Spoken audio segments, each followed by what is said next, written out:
Сәлеметсіздер ме қыз-келіншектер? Бүгінгі видеомда сіздерге мынадай әдемі бомбоньерка жасап көрсететін боламын. Ол үшін бізге ең алдымен әдемі, сапалы осындай шаблон қажет болады. Бұндай шаблондардың көптеген түрі біздің Telegram каналымызда бар. Каналға тіркелу үшін маған WhatsApp-қа жазыңыз. Шаблон таңдалды, енді үстіне надпись жаздық. Одан соң дайын жұмысымызды А4 глянцевый бумагаға принтер арқылы шығарып алдық. Міне осылайша. Міндетті түрде А4 бумагамыз 200-210 грамм болу керек. Сол кезде сізге олмен жұмыс жасау өте оңай болады. Принтерден шығарып алғаннан кейін жақсы бір өткір қайшыны алып, шеттеріндегі сызық бойынша оны қиып шығасыз. Яғни түзу әдемі қиып шықсаңыз, бомбоньеркаңыз да соншалықты әдемі болады.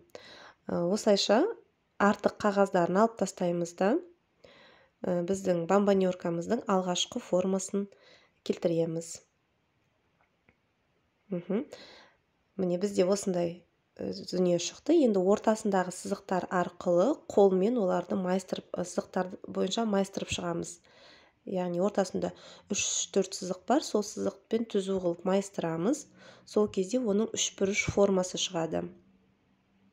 Қағаздың плотності 200-210 грамм болғандықтан оны майыстыру өте оңай, қиналмайсыз. Бірақ та ол өзінің формасын сақтап тұрады, құлап қалмайды, майысып қалмайды.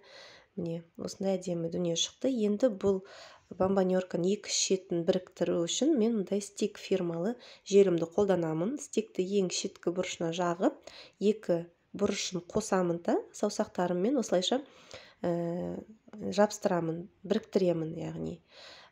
Бұл клей өте жақсы болғандықтан 5-6 секунд саусағыңызбен басып тұрсаңыз, былайша ол тез жабысып қалады. Міне 3×3 формалы бомбоньерка шықты. Енді астын міне былай бір-біріне кигізу арқылы жауып тастаймыз. Осылайша әдемі бомбоньеркамыз шыға келді. Енді оны әрі қарай әшекейлеу өз еркіңізде. Мен мысалға ол әшекейлеу үшін үкі алдым.